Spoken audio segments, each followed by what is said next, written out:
For an entire year, I built the image of an old woman who survived by collecting recyclables. I did it for one reason. I was waiting for this day. That morning, I happened to appear in the path of a popular streamer filming one of his street challenges. Ma'am, I'd like to give you 100 yuan. Take it and buy anything you want. I accepted the bill from the young man and gave him a faint smile of relief, as though a weight I had carried for a very long time had finally been lifted from my shoulders.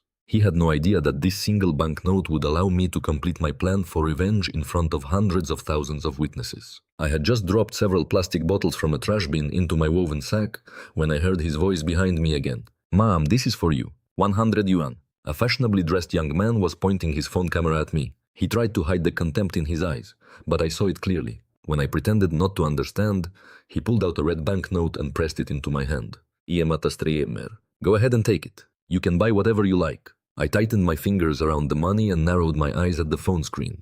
At last we were live. The comments poured in. I can't go a day without watching Super Hugh. Hugh actually does something to help people in need. That poor old woman. Her clothes are so worn and dirty. I hope 100 yuan can make her life a little easier. The audience grew by the second. Within minutes, more than 100,000 people were watching. I slipped the money into my pocket and nodded to the streamer known online as Super Hugh. That was enough witnesses. Super Hugh followed behind me, filming while talking endlessly to his audience. My friends, Super Hugh's 100 yuan street challenge has been running for a full year. None of this would be possible without your support. Don't worry. Every person I choose is genuinely struggling. 100 yuan may not sound like much, but it can still help someone meet a real need. You can call me cheap if you want, but my conscience is clear. His voice was filled with practiced emotion. Before long, animated gifts covered the screen. He glanced at me and continued. This woman must be over 60. At her age, she should be resting, but instead she still has to collect recyclables to survive. Life has not been easy for her. Let's see what practical things she can buy with 100 yuan. He quickened his pace until he was walking beside me. Ma'am, where is your family? Why would they let someone your age walk the streets collecting scrap? I answered calmly. I don't have anyone left. Super Hugh sighed and arranged his face into an expression of sympathy. You really have had a difficult life. If you ever need help, just tell me. Super Hugh will never turn you away. I turned and studied him in silence. My stare made him uncomfortable. Is something wrong, ma'am? I smiled softly. Number? You're already helping me. Still talking, I led him toward a fruit stall beneath the old riverside building. There were no customers. The owner, Teresa Cole, was about my age. She looked me up and down with open impatience. What do you want? I pointed to a bundle of sugarcane leaning beside the stall. She examined my torn clothes and spoke sharply. 30 yuan a stalk. Do you even have money? I held up the 100 yuan note. Only then did she reluctantly pull out a stalk and begin peeling it. The live stream comments immediately became more active. That poor woman. She finally has money and just wants to taste something sweet. 30 yuan. That's expensive. Sugarcane usually costs 20. The owner deliberately chose the oldest stalk. Strammer, warn her. Super Hugh looked at the screen and lowered his voice. My friends, my rule is simple. I give people the money, but I don't interfere with how they spend it, so I won't say anything. I examined the peeled sugarcane. It was dry and several patches inside had already darkened. Teresa carried it to a cutter, chopped it into pieces and placed them in a plastic bag. As she reached out to give me the bag, I shook my head and raised 2 fingers. 2 more. Her face immediately brightened. She quickly selected 2 stalks that looked even worse than the first. The comments kept coming. Is this old woman confused? That sugarcane is spoiled and she can't even tell. Why is she buying so much? She can't eat all of it. Anyone else would buy food or medicine. She's wasting everything on sugarcane. Super Hugh stared at his phone, unable to hide the smile at the corner of his mouth.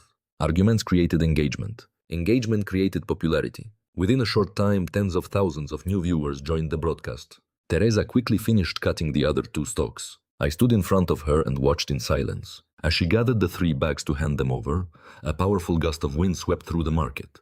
Dust and plastic bags spun through the air. Teresa instinctively raised a hand to protect her eyes. Then a heavy sound came from above. A brick fell from the old building. Teresa collapsed beside the stall. The people nearby froze for several seconds before screams erupted around us. Super Hugh's eyes widened. Both hands tightened around his phone, but the camera remained pointed at the scene. Comments flooded the screen. Was someone really hurt? Is this real or staged? We just witnessed an accident live. A neighboring vendor called emergency services and the police. The ambulance and patrol cars arrived soon afterward. The paramedics examined Teresa, then quietly shook their heads. There was nothing they could do. The police secured the scene, moved the crowd back, and took her away. Once the initial chaos settled, Super Hugh could barely conceal his excitement. The number of comments surged. His live stream climbed to the top of the platform rankings. He turned the camera toward himself and forced grief into his expression. My friends, we have just witnessed a terrible accident. A human life ended before our eyes. We never know what will arrive first, tomorrow or tragedy. However, our promise to this woman is not yet complete. The broadcast will continue. He smiled at me. The disgust I had seen in his eyes earlier was gone. Now I was useful to him. I had become a tool for attracting attention. I continued through Riverside Market with him following close behind. One comment caught my eye. I feel like the fruit vendor died because of this old woman. If she had bought only one stock, Teresa would have moved away from the cutter sooner and wouldn't have been standing beneath the brick. The account was immediately attacked. Teresa was a dishonest vendor. She knowingly sold spoiled food to an old woman. Bad people eventually face consequences. Who knows how many customers she cheated before today? I watched the words scroll past and laughed coldly inside. These people hid behind screens, placed themselves on a moral pedestal, and condemned anyone whose opinion differed from their own. But were they really any better than the fruit vendor? I stopped in front of a budget menswear shop. I selected a red necktie priced at 10 yuan. I pulled it between both hands to test the fabric, then nodded with satisfaction. After paying, I handed it to Super Hugh. Take it. This is a gift for you. He looked at the cheap tie with an awkward expression. The viewers were moved again. She's so kind. Ivy watched this challenge for months, and this is the first time someone used the money to buy Hugh a gift. In her generation, a man in a suit and tie represents success. Hugh, accept it. She means well. More virtual gifts filled the screen. Super Hugh smiled broadly. Thank you, ma'am. According to my rules, I shouldn't accept presents. But I can't reject your kindness. I watched him hold the red tie against his throat. The color stood out sharply. It seemed to fit him perfectly. I continued walking until I reached a dry goods stall. An older married couple ran it. The wife, Linda Dalton, greeted me warmly. I took out the remaining 90 yuan and placed it beside a container of pumpkin seeds. I'd like 90 yuan worth of pumpkin seeds. Linda looked embarrassed. Ma'am, not many people buy these, so we don't keep much in stock. Someone purchased some earlier today. What we have left isn't worth 90 yuan. She looked at the money and made a suggestion. Why don't you wait here? I can ride home and bring more. We don't live far away. I'll be back in 10 minutes. I nodded. She told her husband to watch the stall, took the money, and rode away on her bicycle. David Dalton glanced at us, then put on his headphones and returned to scrolling on his phone. The silence made Super Hugh uncomfortable, so he asked me a question. Why are you buying so many pumpkin seeds? My daughter liked them. Your daughter, I finished the thought for him. She loved them when she was alive. Realizing he had asked the wrong question, Hugh gave an awkward smile and turned toward David instead. The older man recognized him. I know who you are. You ran that 100 yuan street challenge. I took part once. I bought a lot with the money. He looked at me with contempt. This old woman has no idea how to manage money. She spends everything on pumpkin seeds. He lifted his tea flask and took a long drink. The moment he lowered it, he suddenly looked straight at me. His eyes widened. The color drained from his face as if he had just seen something terrifying. He clutched his chest and fell beside the stall. Super Hugh froze. The viewers began commenting frantically. Streamer, his face has gone pale. It could be his heart. Find his emergency medicine. Hugh searched David's pockets and then looked around the stall. He found nothing. David struggled to speak. Linda, Super Hugh slapped his thigh. This is bad. His wife must have the medicine. David's phone was locked. A neighboring vendor called Linda, but she did not answer. She was probably still riding her bicycle. Hugh looked at the screen and tried to reassure the viewers. She said she would be back in 10 minutes. She should arrive any second. The neighboring vendor shook his head anxiously. She only said 10 minutes because she was afraid you wouldn't wait. The trip home and back takes almost an hour. Each minute felt longer than the last. People gathered around David, but no one knew what to do. An ambulance had been called, yet it had not arrived. I watched him lying on the ground and felt nothing but coldness. In this world, most people wanted to protect themselves first. Taking responsibility for a stranger could cost too much. David's movements gradually weakened. Then he became still. Linda and the ambulance arrived almost at the same moment. The paramedics examined him and shook their heads. Linda dropped to her knees beside her husband and began to cry. The doctor said his condition was stable. Why did this happen again? If I had known, I never would have left for that stock. The live stream exploded. 2 deaths in one broadcast. This can't be real. It's like a horror movie happening in real life. Everywhere that old woman goes, someone dies. The audience rose at a dizzying speed. Super Hugh's live stream reached #1 on the platform. But this time, he could no longer smile. He stared at me in fear. I picked up the bag of pumpkin seeds resting on Linda's bicycle and waved to him. The money is gone. It's time for me to leave. Goodbye. Good luck. I returned to my temporary room in the old Riverside building. A memorial portrait stood on an old wooden table. In the black and white photograph, A young woman smiled brightly. Two dimples showed at the corners of her mouth. I took a clean cloth and carefully wiped the frame. Then I placed a handful of pumpkin seeds in front of it. Mia, I brought you something you loved. I sat down, closed my eyes, and waited. I do not know how much time passed before police sirens sounded outside. Footsteps rushed along the corridor. Several officers entered the room. Clara Hale, we suspect that you may be connected to 2 deaths. We need you to cooperate with our investigation. I stood, smiled, and held out my hands. I spent the next 5 or 6 hours alone in an interview room. I understood the method. Extended waiting and an unfamiliar environment could weaken a suspect's emotional defenses. The fact that they were using such pressure meant the case had received serious attention. At last, the door opened. A tall, heavily built officer entered and sat across from me. My name is Captain Victor Hayes. He opened the file. Clara Hale, former professor of psychology at Westbridge University. 1 year ago, you resigned and began collecting recyclables around Riverside Market. I am curious. Why would someone who once stood before packed lecture halls willingly choose this life? I smiled. Everyone is pursuing something, Captain. Victor narrowed his eyes. That may be true, but if what you are pursuing violates the law, it becomes my concern. Today, 2 people died while you were buying things in the market. That is an extraordinary coincidence. I spread my hands. Life and death are beyond my control. Victor gave a cold laugh and threw a stack of photographs onto the table. Although you currently live in a deteriorating building, we found several interesting things in your old house. The photographs showed the bedroom. The walls were covered with images of Teresa Cole and David Dalton. They had been taken from different angles and recorded their daily habits, routes, and routines. A whiteboard stood in the middle of the room. It was filled with notes about their relationships, schedules, and behavior. Victor looked at me. You prepared these materials, didn't you? I nodded. They were part of a social research project. I wanted to study the daily lives of small market vendors. Is that illegal? For a moment, he had no answer. Then he gave a dismissive sound. We suspect that their deaths are connected to you. I smiled bitterly. One person was struck by something falling from above. The other suffered a sudden medical crisis. You think I killed them simply because I happened to be present. Both events could have been influenced by another person. Victor leaned back in his chair.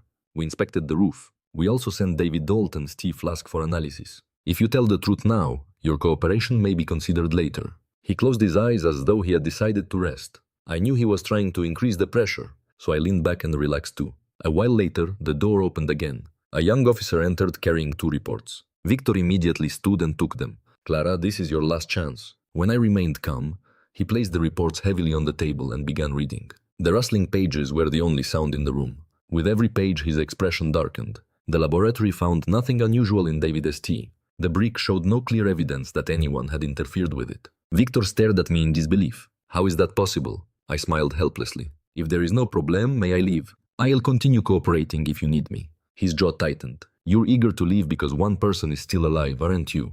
I looked at him in surprise. That is a serious accusation, Captain. Without evidence, you shouldn't solve cases through imagination. Victor removed another photograph. It showed Super Hugh. A thick red mark had been drawn across his face. We found this in your home too. If I am right, he's the next target. I sighed and shifted into a more comfortable position. Prejudice is a mountain inside the human heart. This photograph proves only that I dislike him. It does not prove that I intend to hurt him. If he suddenly died, would you place that responsibility on me too? Victor was about to answer when the interview room door burst open. A young officer rushed inside, breathing hard. Captain Hayes, the streamer Super Hugh is dead. Victor shot to his feet. What happened? The young officer's face had gone pale. He ended his life during the live stream. Hundreds of thousands of people witnessed it. The red necktie was present at the scene. The video is spreading rapidly. The cybersecurity unit is trying to contain it. Victor dismissed the officer with a wave and turned back to me. Clara, Hugh Shaw's death is connected to you. I tilted my head. Do you usually investigate crimes by guessing? I have been sitting in this room. How could I control him from here? If you cannot produce evidence, it is time to release me. He stared at me for a long time. I will find the evidence. Then he turned and left. Not long afterward, another officer entered and removed my handcuffs. After leaving the Riverton Police Department, I returned to my room in the old building. I collected Mia's memorial portrait and carried it back to the house that had once been my home. The moment I stepped through the door, I felt like a stranger. When my daughter was alive, I had never noticed how large the living room was. Now that I was alone, the empty space seemed cold and endless. I went into the bathroom and looked at myself in the mirror. My hair had turned white and wild. My skin was darkened, and deep lines surrounded my eyes. Even the colleagues who had known me best might not have recognized the composed and gentle Professor Clara Hale, who once stood before a classroom.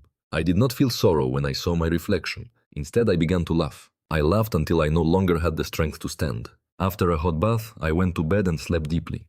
I did not wake until noon the next day. My phone was on silent mode. More than 10 missed calls appeared on the screen, all from an unknown number. I was about to call back when the doorbell rang. Captain Victor Hayes stood outside. He wore plain clothes. His eyes were red, his face unshaven, and he carried a cup of coffee. The moment he entered, he dropped onto the sofa. I haven't slept since yesterday. I finally connected everything. I made him a cup of tea and motioned for him to continue.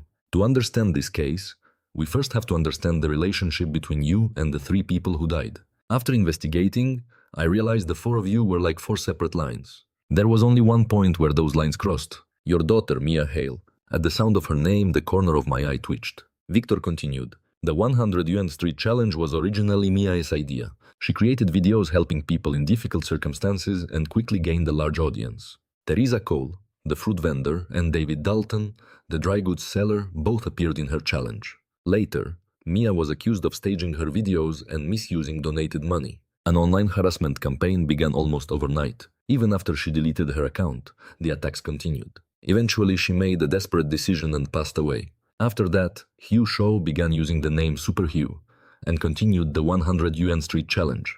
In only 1 year, he went from an unknown streamer to a creator followed by millions. Victor lifted his tea. I spoke coldly. If you came here only to reopen my wounds, please leave. He shook his head. I understand your motive. You killed 3 people to avenge Mia. I started to object, but he raised a hand. Don't deny it yet. Let me finish. I nodded. The attacks on Mia became much more severe because Teresa and David appeared as witnesses. They recorded emotional videos and claimed that Mia never contacted them after filming. They also said they knew nothing about the donations and had never received any money. Yet both of them went from collecting discarded items to owning market stalls. Where did the money come from? Did Hugh pay them to accuse Mia so he could take over the attention surrounding her? Victor watched every small change in my expression. Then he smiled. It seems I'm right. We have the motive. Now we need the method. This morning, I sent officers to Riverside Market. They interviewed vendors and residents. For an entire year, you regularly entered the building behind Teresa's stall to collect recyclables. Residents often left bags of trash in the corridor. You removed bottles and cardboard, then placed the bags back exactly where they had been. No one paid attention to you. But were you really there only for the recyclables? You observed the building over a long period and gradually weakened the brick in a dangerous position. You knew there would be strong wind that day. You deliberately moved several stalks of sugarcane so Teresa would remain beneath that location. I said nothing. Victor lit a cigarette. David Dalton's medicine bothered me too. His wife said he used to carry it in his pocket. But during the past year, it repeatedly disappeared. So Linda began keeping it for him. Once she took responsibility for it, the medicine stopped going missing. I believe you removed it several times to force the couple to develop a new habit. I laughed coldly. Even if I had taken the medicine, I couldn't control when David suffered an attack. Victor tapped the dash away. I saw photographs of Mia. She looked very much like you. I also reviewed the live stream. Right before David collapsed, you brushed the hair away from your face and tied it in the style Mia often wore. David knew he had helped destroy her. When a ragged old woman suddenly began to resemble the dead young woman he betrayed, the shock may have triggered his condition. I asked, and Hugh.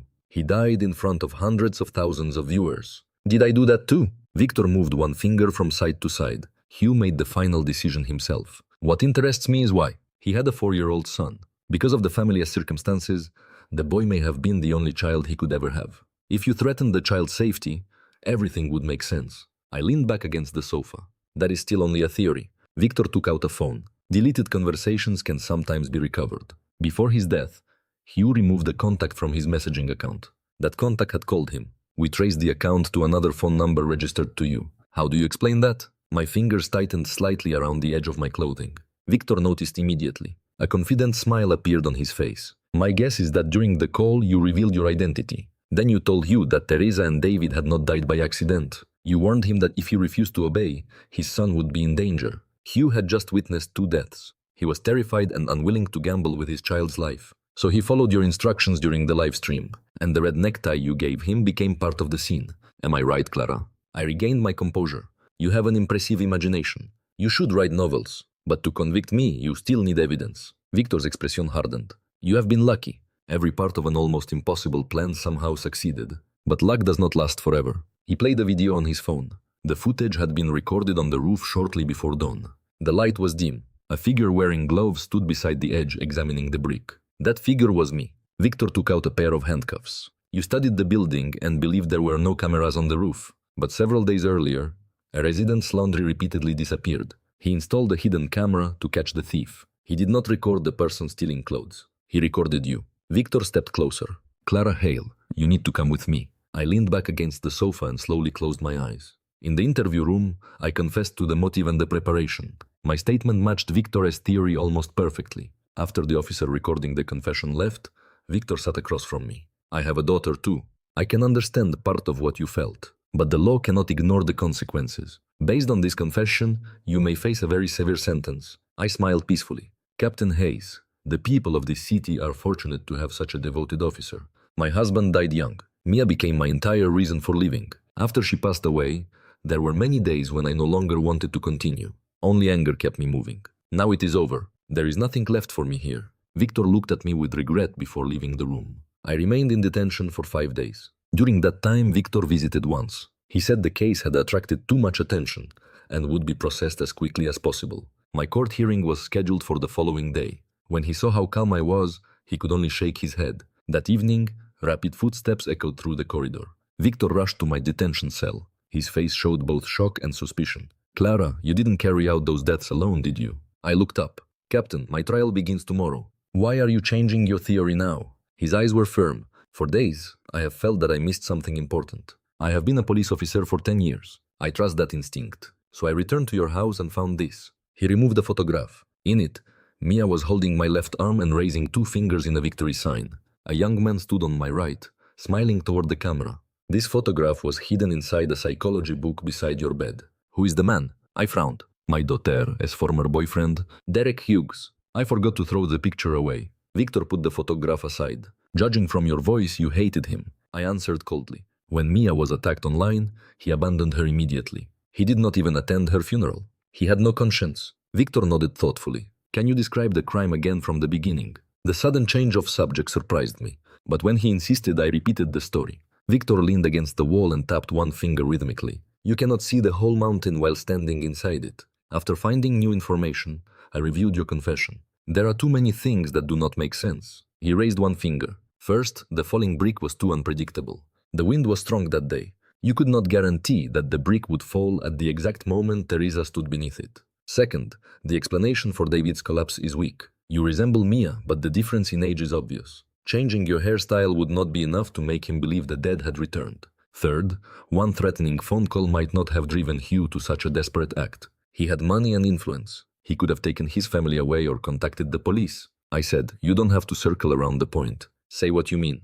Victor continued. If a third person was involved, every inconsistency can be explained. The brick did not need to fall on its own. Someone could have been hiding on the roof, waiting for a signal before pushing it. David appeared to be looking at you, but he may have seen someone standing behind you. Derek Hughes was a skilled makeup artist. He could have transformed a woman with similar features into someone who resembled Mia. She would only have needed to appear at the right distance. I reviewed the security footage near the stall. A woman who strongly resembled Mia did pass through the area. Victor watched my face. Then there is you. To force him toward an extreme decision, someone had to make him hear his son's voice during the call. He had to believe the child was already in your control.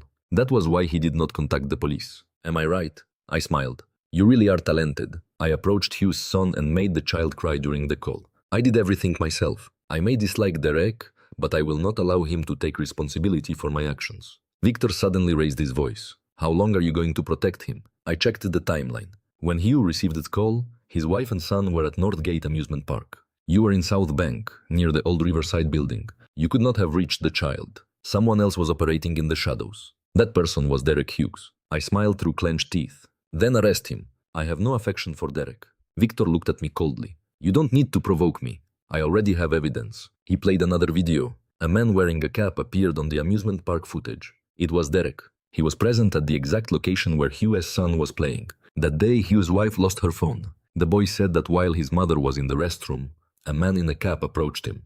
The man told him to speak to his father on the phone.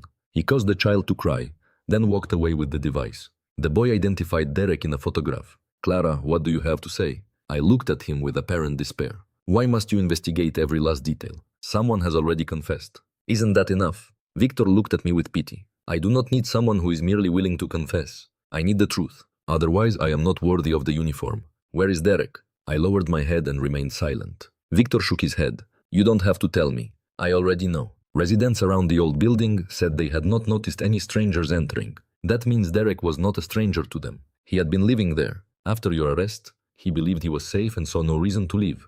Before coming here, I sent plainclothes officers to arrest him. At that moment, footsteps sounded outside. An officer ran toward the cell. Captain Hayes. During the arrest, Derek tried to escape from a 6th-floor window. The equipment he relied on failed. He fell and died at the scene. Victor froze. Then he rushed away. My trial was postponed the next morning. Several days later, Victor returned. He looked exhausted. The shadows beneath his eyes had deepened. After Derek's death, his phone was found near the scene. It had been badly damaged, but the technical unit recovered a large amount of data. Among the files was a year of messages between Derek and me. The messages suggested that Derek had always loved Mia deeply. After her death, he wanted revenge. According to what the police recovered, Derek had designed the entire operation. I had resigned from Westbridge University, adopted the identity of an old scrap collector, and become the public face of his plan. Mia had once dreamed of using her influence to help more people. Therefore, the 3 people believed responsible for destroying her were meant to die before hundreds of thousands of viewers. I, an older woman who supposedly no longer feared death, would accept full responsibility. The plan had almost succeeded, but from one photograph, Victor had followed the trail to Derek. When he finished explaining, he placed a hand on my shoulder. You were only an assistant. Your sentence may not be as severe as we first believed. 1 month later, the trial took place. I received a 3-year sentence for my role as an accomplice. Public attention gradually moved elsewhere. Because of my age and good behavior, my sentence was reduced several times. About 1 year later, I was released. Not long afterward came the annual day for honoring the dead. I went to Hillside Cemetery to visit my daughter. On the path leading up the mountain, I met Victor coming down. His expression was complicated. Have you made plans for the rest of your life? I recognized the concern in his eyes. Don't you worry, Captain. I will not do anything foolish on this mountain. There are still many days ahead of me. I have to live the part of life my daughter never had the chance to experience. Victor nodded, but his gaze kept drifting toward the offering basket in my hand, as though he wanted to make certain it contained nothing dangerous. We spoke for another moment and then said goodbye. I had taken only a few steps when his voice called from behind me. Clara, it looks as though you brought only 1 set of offerings. Aren't you going to visit Derek's grave? I did not turn around. My memory has become worse since prison. If you hadn't reminded me, I truly would have forgotten Derek. It's all right. I'll bring something for him next time. Victor's voice immediately changed. Clara, stop. Stop. I still have one question. I turned and gave him a calm, practiced smile. It is all over now, isn't it? Captain Hayes, please let me continue up the mountain. People have to look forward. They cannot spend their entire lives staring behind them. Then I continued toward the summit. When I reached the top, I looked back. Victor was still standing in the same place. He had not moved. My name is Clara Hale. I was once a professor of psychology at Westbridge University. Every lecture hall I taught in was filled beyond capacity. Some students had to stand outside the doors just to listen. I often began my lectures with the same sentence. The subconscious shapes your life and you call it fate. I believed that suggestion from the outside world could enter the subconscious, alter perception, and guide a person toward choices they believed were their own. I never expected that I would one day use a lifetime of knowledge to construct a crime. Someone once said that if you want another person to believe something, you should never tell them directly. You should make them discover exactly what you want them to discover. That was how I guided Victor Hayes. I repeatedly claimed that I hated Derek Hughes. At the same time, I deliberately left his photograph inside the psychology book beside my bed. If I truly despised him, why would I preserve his image in a book I often read before sleeping? Victor would reach the conclusion himself. I did not hate Derek. On the contrary, our relationship must have been close. From that point, he would believe Derek was my accomplice and the real organizer behind the plan. But one photograph was not enough. I needed more suggestions. The second suggestion involved Derek's profession. I hired a woman with features somewhat similar to Mia S. I dressed her in similar clothes, styled her hair like my daughter S, and told her to walk through the area covered by the camera near David Dalton S. stall. Once Victor learned that Derek was a makeup artist, he would connect the woman to him. He would believe Derek had transformed her into a convincing imitation of Mia. He would believe David suffered an attack because he thought the dead woman had returned. But that was not what happened. A man like David, who had betrayed someone who helped him in exchange for money, was not likely to be destroyed by guilt. His real weakness was his wife. David deeply loved Linda. On the day she left the stall wearing blue, a fabricated news report appeared on his phone.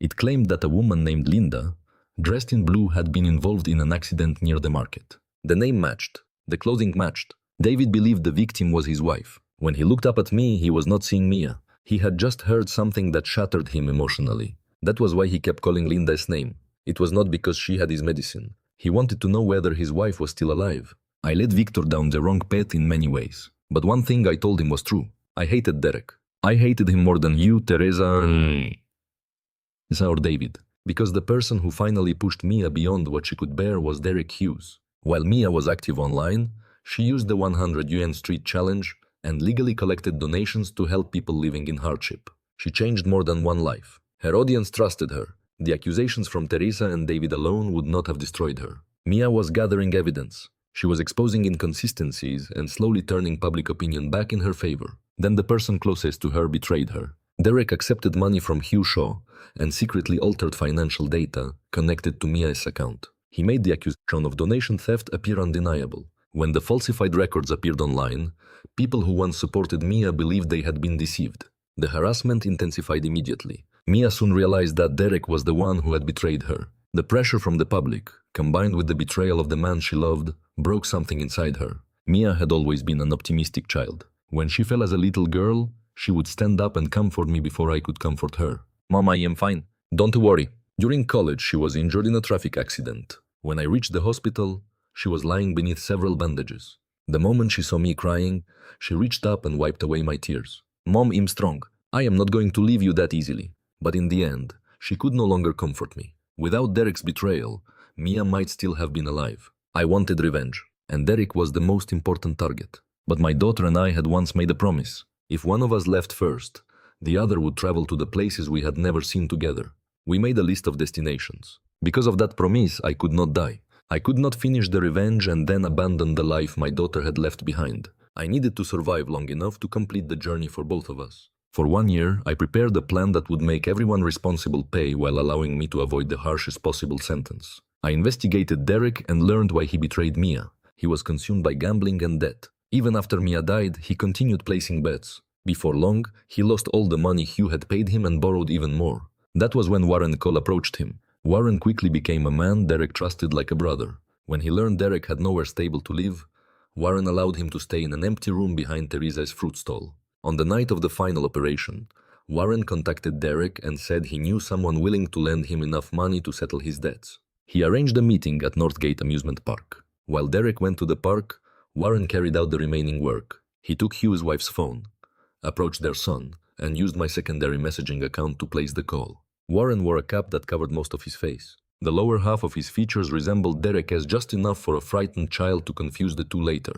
The boy's mistaken identification, combined with footage of Derek at the park, was enough to convince Victor that Derek had personally threatened the child. Before that night, Warren had also warned Derek that his creditors might discover where he was living. He told him to prepare an emergency escape route from the apartment. When plainclothes officers appeared, Derek panicked and chose the path Warren had already placed in his mind. The equipment he relied on had been made unsafe beforehand. Derek fell from the building and died. Afterward, a phone containing a false account and a fabricated message history was placed near the scene. When the police recovered the data, they found the complete story. Derek became the mastermind. I became an older woman he had manipulated into helping him.